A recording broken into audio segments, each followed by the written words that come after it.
Hello and welcome. Today is Mythicist Monday, but what we're going to be doing for the next little bit, intermittently, is we're going to be doing a Mythicist Reads series.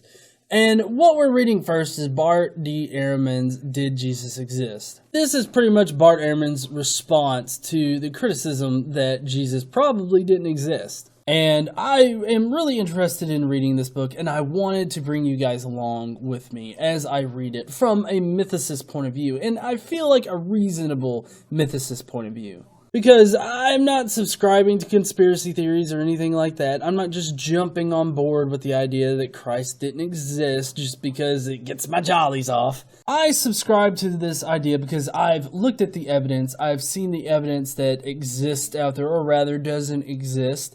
And the claims and theories that have been put forth by people like Richard Carrier, David Fitzgerald, Robert Price, and multiple other people. As most of you know, I use all of these authors in order to generate my content for this series that I run on Monday. But today we're going to be taking an in-depth look at the introduction to Did Jesus Exist? And I hope that you'll stick with me for it.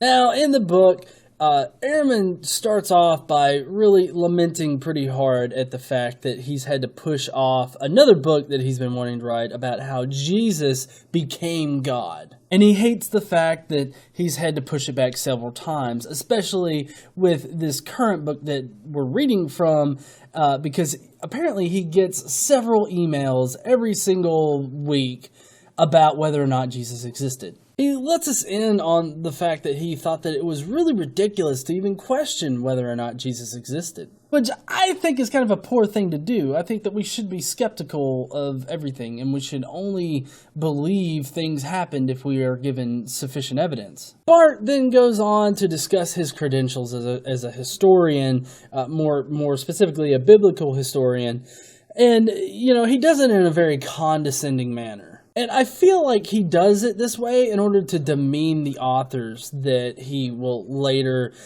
cover and kind of profile. He really focuses on how none of the authors really are teaching at universities, or most of them haven't gotten any kind of degree in history studies or biblical studies or anything like that. As a way, I guess, to kind of dismiss them or poison the well even before he gets to the arguments. I feel like this is a very, very poor attempt at poisoning the well, too, because whether or not these people hold positions at universities and whatnot doesn't negate what they're saying. If you're really looking to argue against what they're saying, you're not going to bring up their credentials or anything like that. If they're really untrained and they're really wrong, it should be really easy in order to take them down a peg or two. He also heavily states that there's a consensus of people that teach at divinity schools and other religious studies programs that agree that Jesus most definitely did exist. And he does this in a way that makes it seem like that is why you should take these people seriously and not these people seriously. Like, because these people teach out of school, therefore, you should listen to them and agree with their stuff. He doesn't tell you to agree with them, but he states it in a way that makes you want to agree. Oh, yeah, well, they said he's real, so why not believe he's real? And he does so with this quote. And the references that I'm going to be giving in this particular series, they'll all have time codes related to them because I'm listening to the audiobook. That's just the best way for me to actually read books because of my work schedule and everything, how long I have to drive every day. it just works out better for me to listen to audiobooks. But the quote goes like this: "Of the thousands of scholars of early Christianity that do teach at such schools, none of them, to my knowledge, has any doubts that Jesus existed." Chapter 1, 306. Which is kind of odd, because there's multiple instances of people being agnostic on the question, not really knowing whether or not that Jesus existed, but they're too afraid to really come out because of the kind of backlash that people receive by questioning the very existence of Jesus. Recently, David Fitzgerald actually did a study on these divinity schools, colleges, and programs where people go in and, they get, biblically trained in history in the first century of Christian history specifically.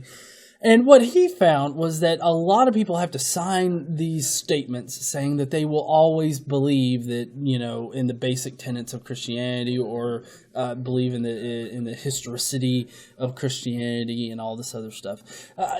Not exactly those things. I'll have a link down below or somewhere here on the screen where you can see David Fitzgerald's talk. But they do make you sign something that basically requires you to believe that Jesus existed at one time and state it publicly and never question it.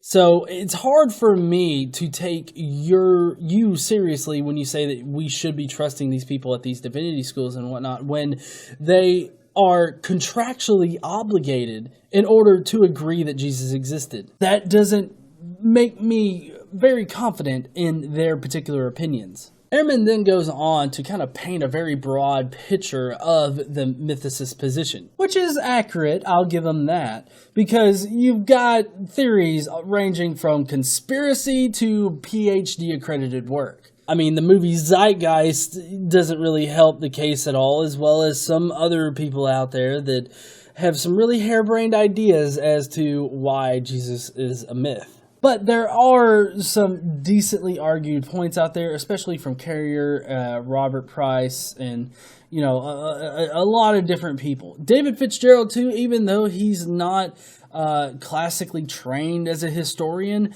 he's done pretty good work on putting stuff together in a way that is easy for people to read, understand, and get more interested in the subject. To Ehrman's credit, he does go on in this introduction to state how big and how prominent of a voice the mythicist position is becoming. He then names us mythicists, like it's some kind of weird fucking word. Like it's something that shouldn't be touched.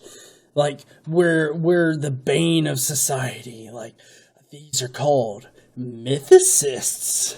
Ehrman describes the mythicist position by saying this: "When mythicists use the term, they often seem to mean simply a story that seems to have no historical basis, a history-like narrative that did not happen." He then really goes on to explain how you need to be historically trained, classically trained as a historian in order to argue for or against the historicity of Jesus. I will agree. There's no way that I'm going to be taking part in any kind of formal debate against anybody of that nature. But I do feel like at this point, he may be trying to stifle people that actually question it and are wanting to argue against those who think that Jesus was an actual historical figure. Now, I'm not sure if that was his intent, but if it was his intent, I think it's a pretty shitty thing to do. You don't need to stifle criticism of anything, okay? We need to be able to talk about these things. If someone is very firm in their position, I want you to argue that position, and I want you to have good evidence for it. But you see, the problem is that on the historicity side of it, there are no good arguments for the historicity of Jesus, other than the idea that there's just this big black fucking hole in the first century where Jesus was so innocuous that he just wasn't recorded, but yet at the same time he was prominent enough to start a whole fucking religion. He then goes on to very condescendingly say that a lot of people in the mythicist position, where they get their information from, is a lot like getting your information about the Middle Ages from Monty Python and the whole Holy Grail. Also comparing us mythicists in general is like people getting their information from the Dan Brown books about, conspiracies. Now, while, like I said before, some of the theories in mythicism really do seem like a lot like zeitgeist. They're very poorly researched, they're widely inaccurate and whatnot. That's why here on this channel, here in this series, I try to advocate for good information that's based on evidence.